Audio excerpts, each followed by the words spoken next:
Part 1. The space around Earth looked different today. Hundreds of alien ships appeared from nowhere, filling the darkness with their massive metal bodies. Each ship was huge, 3 times bigger than anything humans had ever built. They belonged to the Krelvan Empire, a race that had conquered dozens of planets across the galaxy.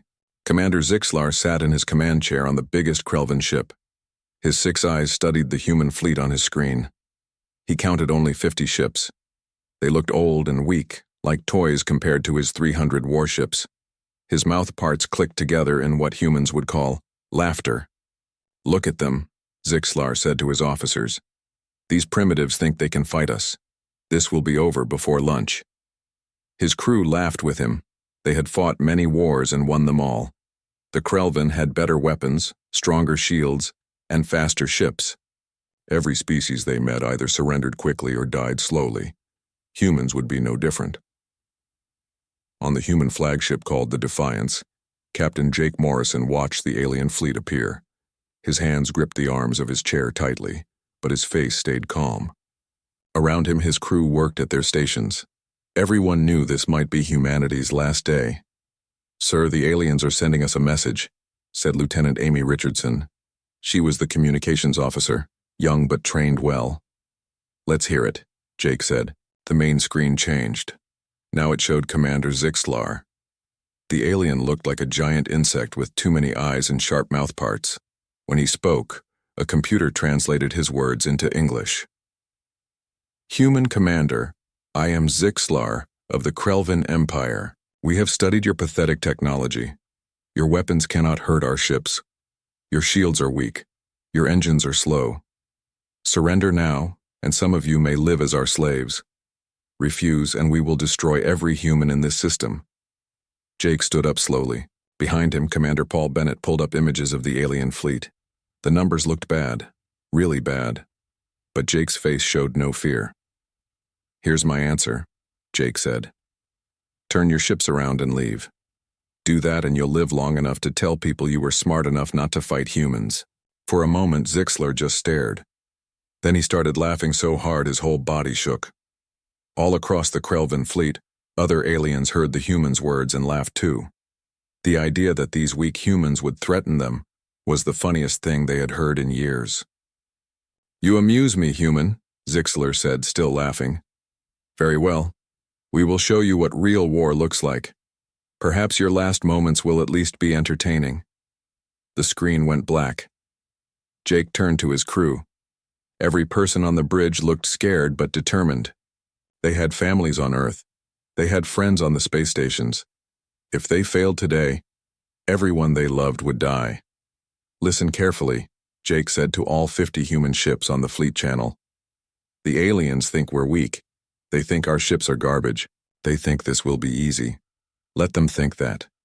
Remember your training. Remember what we've been building in secret for 10 years. And most importantly, remember that we're fighting for our home. On Earth, people watched their screens with fear. News channels showed the alien fleet. Everyone knew the truth. Humanity's fleet looked small and weak. The aliens had destroyed human colonies on other planets. Now they had come for Earth itself. But what the Krelvan didn't know was that humans had been preparing. For 10 years, Earth's best scientists had worked in secret bases. They studied pieces of destroyed alien ships. They made new discoveries in physics. They built weapons and shields that shouldn't be possible. The human ships looked old on the outside, but inside they held technology that would shock the galaxy. Quantum shields that bent reality itself. Plasma weapons powered by zero-point energy. Computer systems that could think faster than any alien mind. All of it hidden, all of it secret, waiting for this exact moment. Jake sat back down in his chair. "All ships prepare for battle. Execute Protocol Prometheus on my mark." Across the 50 human ships, crews moved quickly. In the engine rooms, reactors started glowing brighter. In the weapon bays, systems came online that no alien had ever seen. In the command centers, quantum computers began calculating battle plans at impossible speeds. The Krelvan fleet moved forward in perfect formation. They had used the same tactics for 100 years because those tactics always worked. Why change? What always won? Their ships spread out in a pattern designed to surround the humans and destroy them from all sides. Enemy ships are getting closer, Paul Bennett said. They'll be in firing range in 2 minutes. Good, Jake said quietly. Let them come. Lieutenant Amy Richardson's hands moved across her control panel, ready to send the signal that would change everything. Around her, the other bridge crew members checked their stations one last time. They had trained for years in secret facilities hidden in asteroid fields. But training and real battle were very different things. 1 minute until they're in range, Paul said. Jake watched the alien ships get closer. They looked so confident, so sure of their victory. Zixlar probably thought he would be home celebrating by tomorrow. The Krelvan Empire would add Earth to their list of conquered worlds. Human history would end today. Except it wouldn't, because humans had something the Krelvan had never faced before. Desperation. When a species faced total extinction, they either gave up and died, or they evolved and fought back with everything they had. Humans had chosen to fight. 30 seconds, Paul counted down. Jake took a deep breath. Everything they had worked for came down to this moment.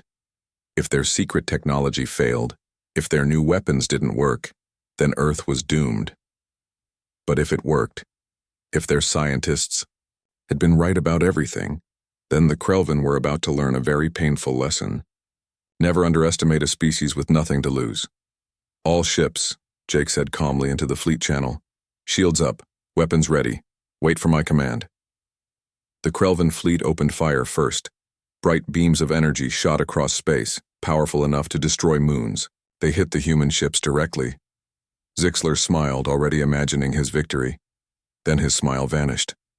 The human ships were still there, not damaged, not destroyed. Completely fine. What? Zixlar shouted. How are they still alive? His science officer checked the readings twice before answering. Commander, they have shields. Advanced shields. More advanced than ours. Zixlar's 6 eyes went wide. That was impossible. Humans barely had space travel. They couldn't have shield technology better than the Krelvan Empire. But they did. Jake smiled. Now show them what we can really do. Part 2 Commander Zixlar could not believe what his eyes were seeing.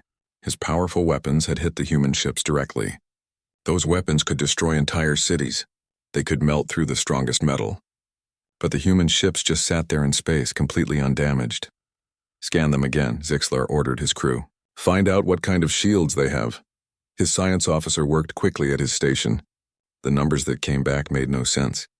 Commander, their shields are not like anything in our databases. The energy from our weapons is disappearing. It's like they're sending it somewhere else. Before Zixlar could respond, all 50 human ships suddenly turned.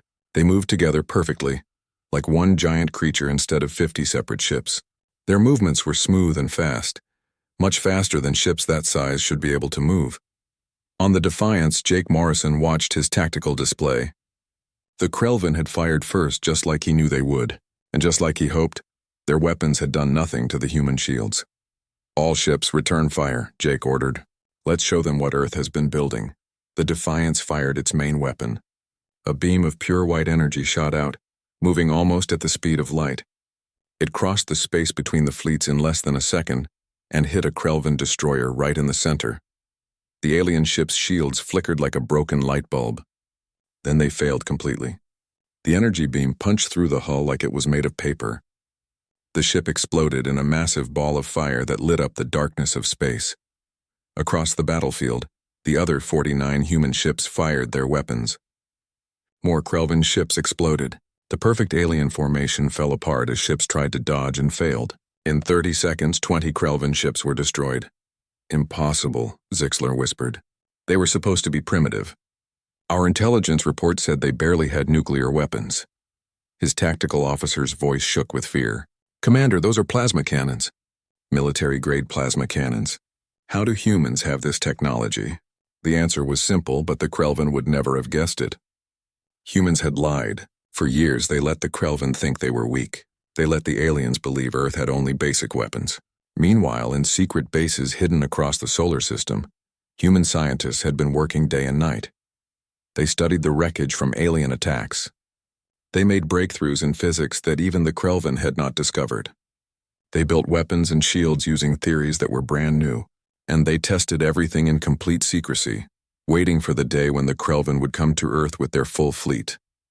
Captain Lisa Hayes commanded a human ship called the Warrior. Her vessel cut through a group of Krelvin fighters like a hot knife through butter. The alien pilots tried to run, but her weapons were too fast. One by one, the enemy fighters exploded. "This is for the colonies you destroyed," Lisa said quietly as another alien ship died. The human pilots had trained harder than any Krelvin soldier could imagine.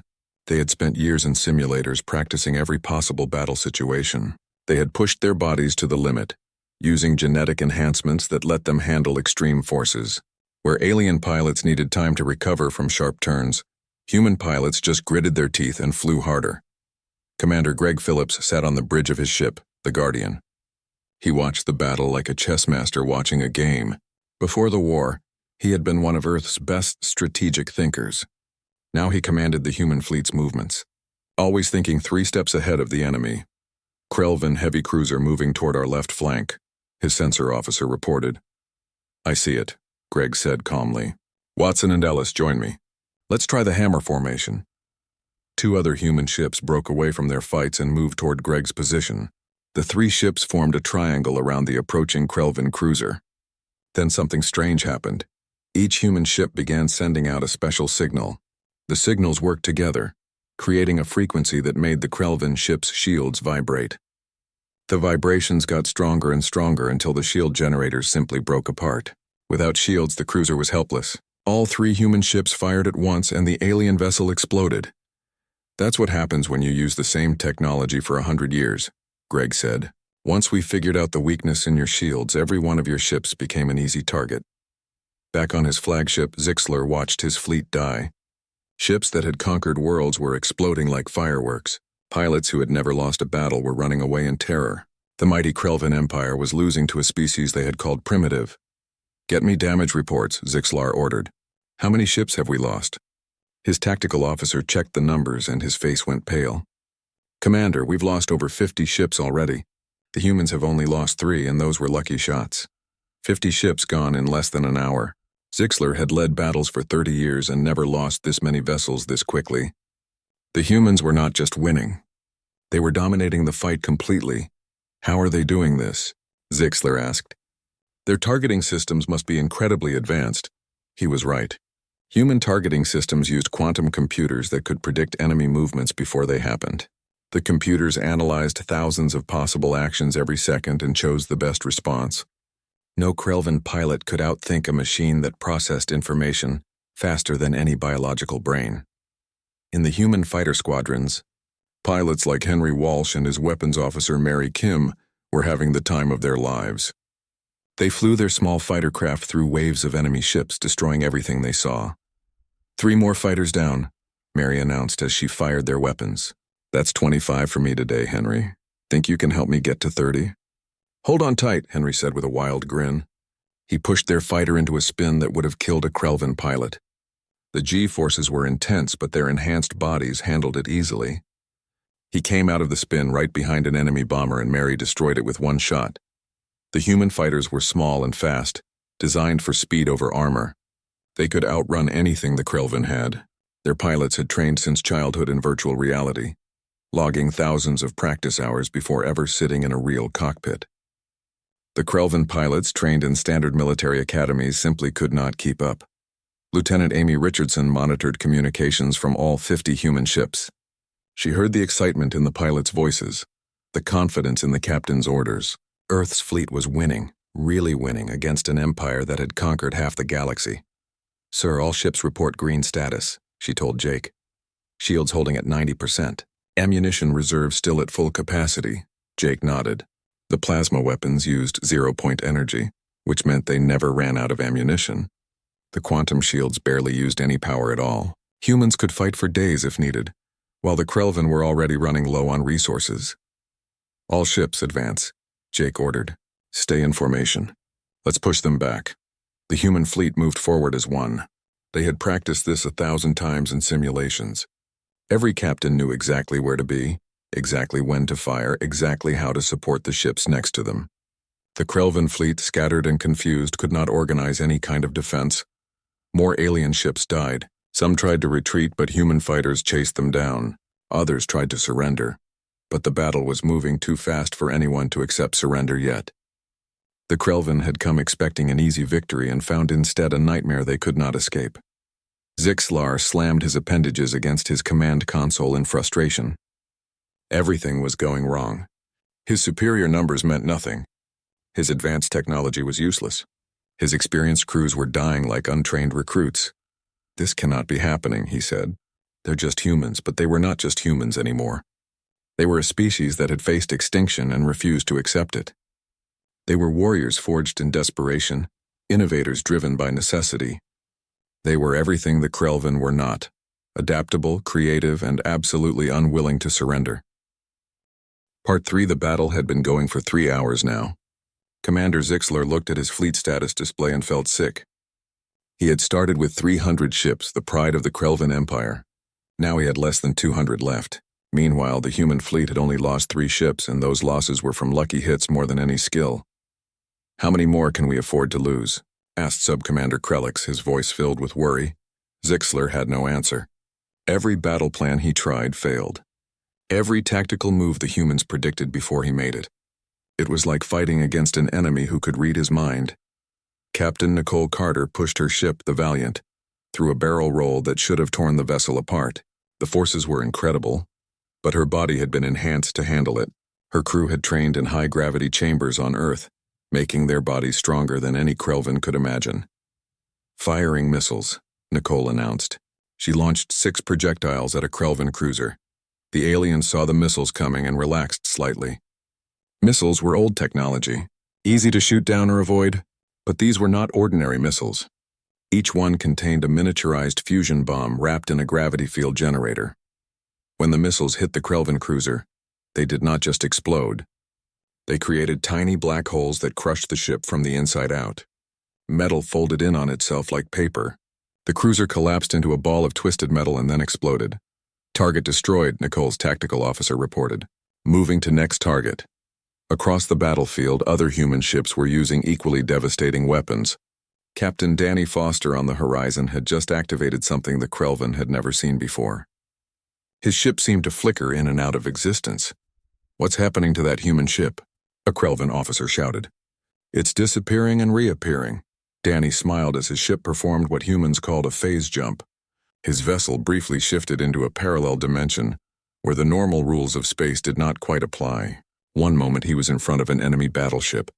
The next moment he was 5 kilometers away, having traveled the distance without actually crossing the space between.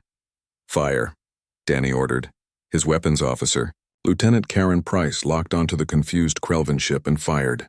The energy beam hit the battleship before the aliens even knew Danny's ship had moved. The battleship exploded in seconds. "That's what we call creative physics," Danny said happily. Earth's quantum scientists figured out how to bend reality just enough to cheat at space travel. The Krelvan could not understand what they were seeing. Ships that teleported without using normal engines, weapons that created impossible forces, shields that seemed to exist in multiple dimensions at once. It was like fighting against magic, not technology. Commander Frank Stone activated his ship's most unusual weapon. The Thunderbolt began projecting a field of altered space around itself. Any Krelvan ship that entered this field found their own weapons turning against them. A Krelvan destroyer fired missiles at Frank's ship. The missiles launched normally but then curved in a wide arc and flew back toward the destroyer that had fired them. They hit their own ship and exploded. "What kind of sorcery is this?" the Krelvan captain screamed before his ship was destroyed. "Not sorcery," Frank explained to his confused crew. "We're manipulating causality itself. In this field, cause and effect are reversed. If they intend to shoot us, the effect becomes the cause, and they shoot themselves instead. Weird science, but very effective." The Krelvan fleet was falling apart. Ships were retreating without orders. Captains were ignoring their commanders. Some vessels were trying to surrender, but they could not even figure out how to communicate that to the humans in the middle of the chaos. Lieutenant Joe Mason sat at his station on the Defiance, working at his computer with intense focus. He was not a traditional soldier. Before the war, he had been a programmer and hacker. Now he commanded Earth's Cyber Warfare Division, Their main tactical network has a vulnerability, Joe said. Uploading the quantum virus now. The virus Joe created was unlike anything the Krelvin had encountered. It existed in quantum superposition, meaning it was in multiple states at once until observed. The Krelvin computer security systems could not fight something that was simultaneously there and not there, executing and not executing, harmful and harmless all at the same time. Within seconds, the virus spread through the Krelvin fleet's computer network. Targeting systems failed. Communications went down. Navigation became unreliable. Some ships found their own computers locking them out of critical systems. Their network is completely compromised, Joe reported. They're blind and scattered. Even if they wanted to coordinate a retreat, they can't. Jake Morrison watched the battle unfold from the Defiance's bridge. He felt no joy in the destruction. These were living beings dying out there, even if they were the enemy. But humanity had not started this war. The Krelvin had come to Earth with the intent to conquer or destroy. If humans had to finish the war with overwhelming force, then so be it. All ships begin final phase, Jake ordered. Link quantum computers and activate the Hive network. This was the final secret, the last surprise Earth had prepared. Throughout the human fleet, quantum computers began connecting to each other. They formed a distributed network that could think faster than any individual mind, human or alien. The network analyzed every piece of battlefield data simultaneously. It predicted enemy movements with incredible accuracy. It calculated the most efficient firing solutions. It coordinated 50 ships as if they were one organism with one mind. The Krelvin fleet, already damaged and disorganized, had no chance against this level of coordination. Human ships moved in perfect harmony, their attacks timed to the microsecond. They flanked enemy vessels from multiple angles at once. They exploited every weakness in the Krelvin ship's design. New weapons came online, weapons that had been held in reserve until this moment. Graviton beam projectors that could create artificial black holes, singularity missiles that opened temporary wormholes inside enemy ships, tearing them apart from within, quantum torpedoes that hit their targets in the past, destroying ships before they even knew they were under attack. This is impossible, Zixlar kept repeating. This is all impossible. His science officer tried to explain what his sensors were detecting, but the words made no sense. Commander, they're using technology that should not exist. They're manipulating space-time causality, quantum states, gravitational forces. Some of these principles are purely theoretical. No one has ever made them work in practice. But they have, Zixlar said quietly. They have made it all work. The truth was simple but hard to accept. The Krelvin Empire had always won their wars easily. They had never needed to push the boundaries of science because their existing technology was good enough. Why innovate when you always won? Humanity, on the other hand, had been facing extinction. They had been losing colony after colony to the Krelvin advance. Desperation had driven them to explore every theoretical possibility, to try every crazy idea, to push science further in 10 years than most species did in 1,000. When faced with death, humanity had chosen to evolve. Captain Nicole Carter's ship destroyed another Krelvin vessel. "That's my 10th kill today," she announced to her crew. "Let's see if we can make it 20. Her crew cheered, but Nicole kept her focus. She had lost friends when the Krelvin destroyed the outer colonies. This was personal for her, as it was for every human in the fleet. Commander Greg Phillips coordinated the fleet's movements like a conductor leading an orchestra. Every ship in the right place at the right time. Every attack perfectly synchronized. The Krelvin had no answer to this level of tactical perfection. "Enemy flagship is trying to retreat," his sensor officer reported. "Don't let them," Greg ordered. "Cut off their escape route. It's time to show them there's no running from this fight." Human ships moved to surround Zixlar's flagship, the mighty Krelvin command ship, which had led the conquest of a dozen worlds, found itself trapped by vessels it had considered weak and primitive. Zixlar looked at his tactical display and knew the truth. His fleet was broken. His technology was obsolete. His empire's reputation would never recover from this defeat. The species he had mocked, the humans he had called primitives, had just destroyed the greatest armada the Krelvin had ever assembled. "Open a channel to the human flagship," Zixlar said quietly. "It's time to end this." Part 4 of the remaining Krelvin ships floated in space like wounded animals. Their shields were down or failing. Their weapons were empty or destroyed. More than half of the mighty armada that had arrived with such confidence was now just debris floating in the darkness. Commander Zixlar had been a military officer for 3 decades. He had fought in 12 major campaigns across the galaxy. He had personally led the conquest of 6 different worlds. In all those years, in all those battles, he had never considered retreat. The Krelvan Empire did not retreat, but today was different. Today he faced complete annihilation. "Sir, we've lost 60% of our fleet," Sub-Commander Krelix reported, his voice barely above a whisper. "If we continue fighting, we'll be completely destroyed within the next hour." Zixlar looked at his tactical display. The human ships were still moving in perfect formation, barely damaged, their weapons still fully charged. Meanwhile, his own fleet was scattered, broken, and dying. Every instinct told him to keep fighting. His pride demanded it. His training insisted that surrender was unthinkable, but his brain, the part of him that had survived this long by knowing when he was beaten, told him the truth. They had lost, completely and utterly lost to a species they had considered barely capable of space travel. "Open a channel to the human flagship," Zixlar ordered. "I will speak with their commander." On the Defiance, Lieutenant Amy Richardson looked up from her station in surprise. "Sir, we're receiving a transmission from the Krelvan flagship. They're requesting to speak with you." Jake Morrison nodded slowly. He had been expecting this. The battle was clearly over. The Krelvan had no way to win now, and continuing to fight would just mean more death on both sides. "Put them through," Jake said. The view screen showed Commander Zixlar. The proud alien warrior from the beginning of the battle was gone. This Zixlar looked tired, his 6 eyes dull, his mandibles hanging low. He looked like someone who had just watched his entire worldview collapse. "Human Commander," Zixlar began, and for the first time since the battle started, there was no arrogance in his voice. "I am Commander Zixlar of the Krelvan Imperial Fleet. I hereby request terms of surrender." The bridge of the Defiance erupted in cheers. Crew members hugged each other.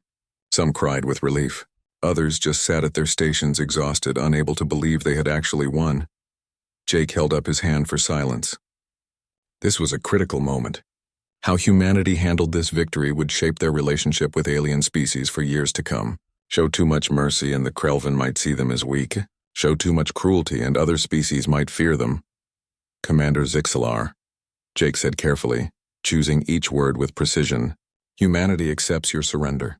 Your remaining ships will power down all weapons immediately. You will allow our vessels to escort you out of our solar system. Any ship that refuses these terms will be destroyed. Do you understand?" Zixlar's mandibles twitched. "Yes, human commander. We understand. But I must ask, why do you offer us anything? You have won completely. You could destroy what remains of my fleet and we could do nothing to stop you. Why show mercy to an enemy who came to enslave your people?" It was a fair question. Around the bridge, crew members waited to hear Jake's answer. They had all lost someone to the Krelvan attacks on the colonies. Friends, family, loved ones. Many of them wanted to see the aliens destroyed completely. But Jake understood something important. Today's enemy could become tomorrow's ally. More importantly, how humanity acted now would be reported across the galaxy. Other species would hear about this battle. If humans showed they could be both strong and merciful, that would earn respect. If they showed only cruelty, that would earn only fear and hatred. "Because we're not monsters," Jake replied. "You came here expecting to find primitives, weak and easy to conquer. Instead, you found equals, maybe even superiors in some ways. But that doesn't mean we want to kill everyone we meet. Take your survivors home, Commander. Tell your empire what happened here. Tell them that humanity will defend itself with everything we have. But also tell them that we'll offer peace to those wise enough to take it." Zixlar was silent for a long moment. His 6 eyes studied Jake, looking for any sign of deception or weakness. He found neither. The human commander meant every word he said. "You have taught us a lesson in humility today," Zixlar finally said. "We came as conquerors and leave as something I do not have words for." "Students," Jake offered. "You came as conquerors and leave as students. Perhaps both our species can learn from each other, if we're willing to try." The transmission ended. Across the Krelvan fleet, ships began powering down their weapons. Some did so quickly, eager to survive. Others did so slowly, reluctantly, their pride wounded by the defeat. But all of them complied. They had no choice. Commander Paul Bennett approached Jake, shaking his head in wonder. Sir, do you really think they'll honor a peace? The Krelvin have conquered dozens of worlds. Their entire culture is built around military dominance. Jake shrugged. Maybe they will, maybe they won't. But we've proven we can defend ourselves. Word will spread across the galaxy about what happened here today. Some species will see it as a challenge, but others will see it as a reason to approach us with respect instead of treating us like easy prey. Throughout the solar system, human ships began the slow process of standing down from battle stations. Fighter pilots like Henry Walsh and Mary Kim guided their craft back to the carrier ships, finally allowing themselves to feel how exhausted they were. We did it, Mary said quietly, her voice full of disbelief. We actually did it, Henry nodded, too tired to speak. They had been flying for hours, dodging death again and again. His hands were shaking from adrenaline and exhaustion. But they had survived. Earth had survived. Captains across the fleet checked on their crews and assessed damage. Captain Lisa Hayes walked through her ship, the Warrior, stopping to shake hands with every crew member she passed. They had all done the impossible today. Commander Greg Phillips sat in his command chair on the Guardian, reviewing the battle data. As a strategist, he wanted to learn from every moment of the fight.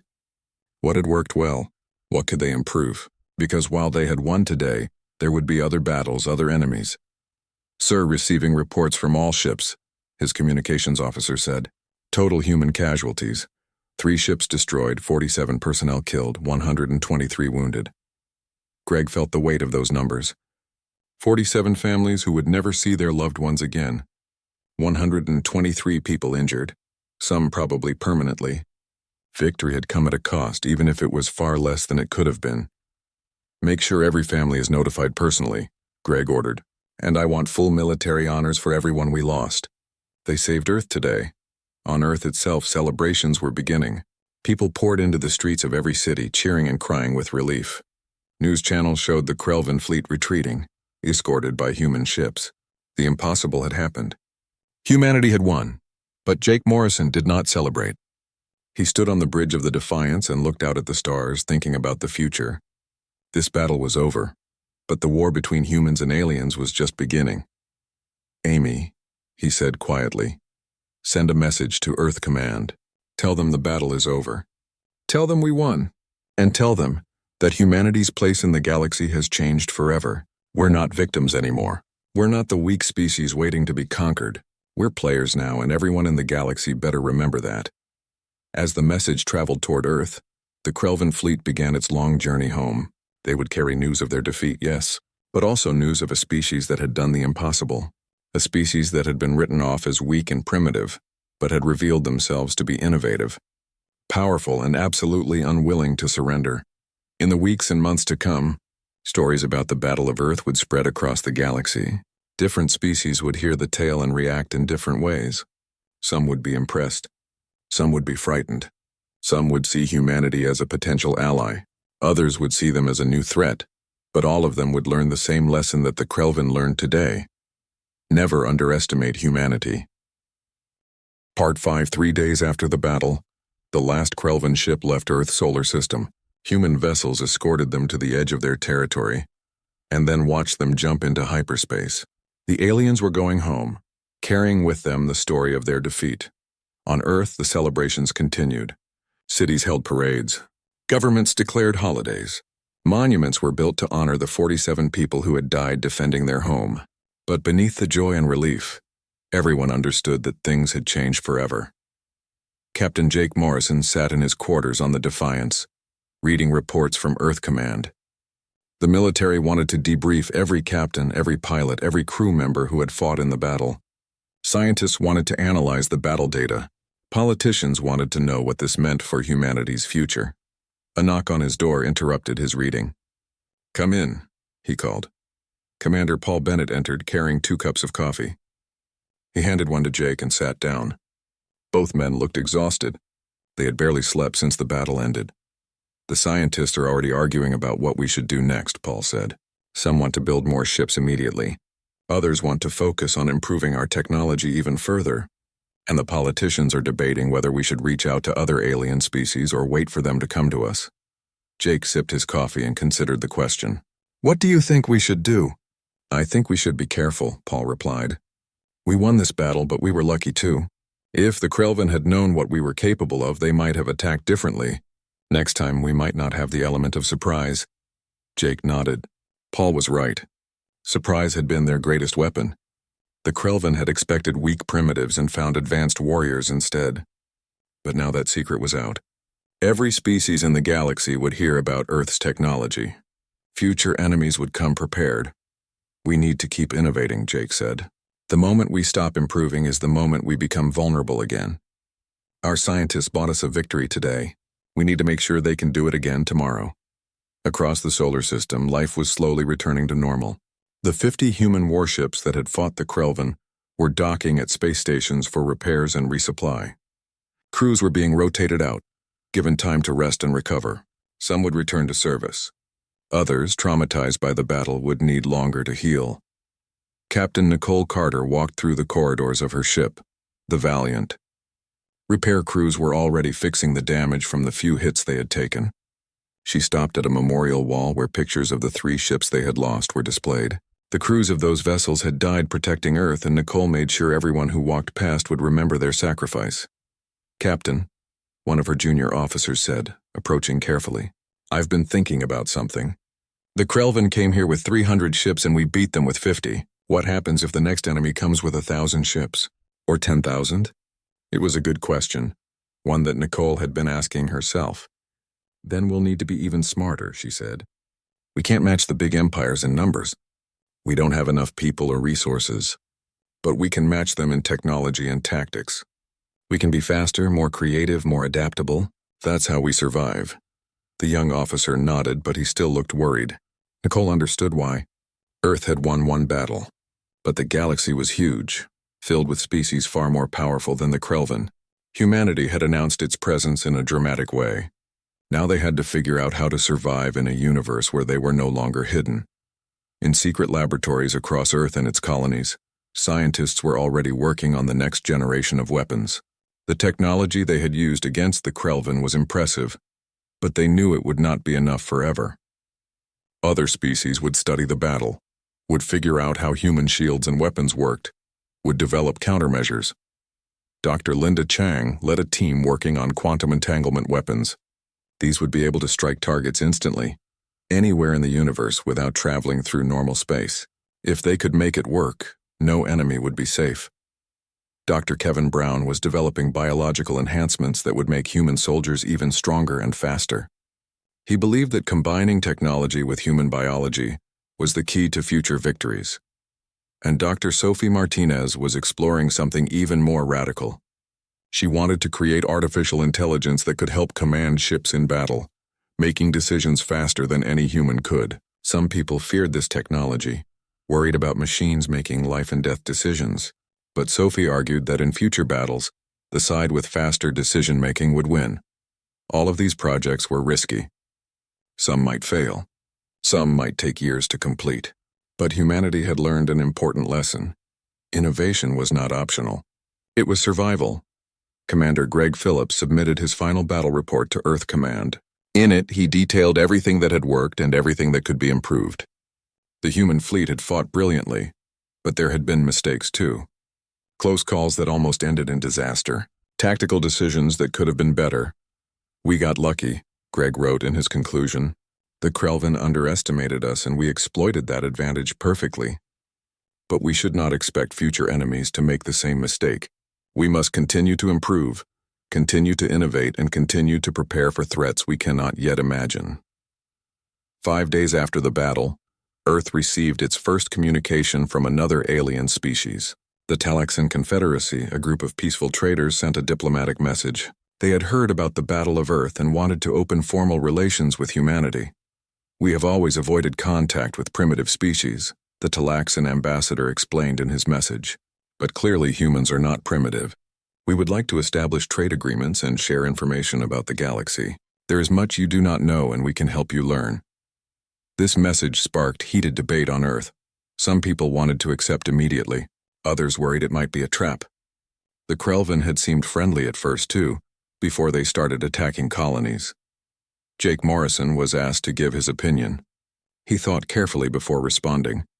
We should meet with them, but carefully. Station warships nearby. Keep our shields up. Trust but verify, as the old saying goes. We need allies in this galaxy, but we need to choose them wisely. The decision was made to accept the Talaxan offer with precautions. A diplomatic team would meet with the aliens at a neutral location, with human warships close enough to intervene if anything went wrong. Meanwhile, messages were being prepared for other alien species. Humanity wanted the galaxy to know that Earth was open to peaceful relations, but ready to defend itself if threatened. The message was simple: treat us with respect and we will do the same. Attack us and you will regret it. 2 weeks after the battle, Captain Lisa Hayes attended a memorial service on Earth. Thousands of people gathered to honor those who had died defending their home. Families of the fallen were there, some crying, some standing proud. Military officers in dress uniforms saluted as names were read aloud. Lisa thought about all the battles she had fought, all the enemies she had faced. This had been the most important one. If they had lost, humanity would have been enslaved or destroyed. Instead, they had won and changed their place in the galaxy forever. We gave them a fight they'll never forget, Lisa whispered to herself. And we'll keep fighting as long as we have to.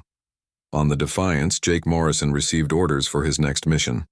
Earth Command wanted him to lead an exploration mission into previously unexplored space. They needed to find out what other species existed out there, what threats might be coming, and what opportunities might exist for humanity.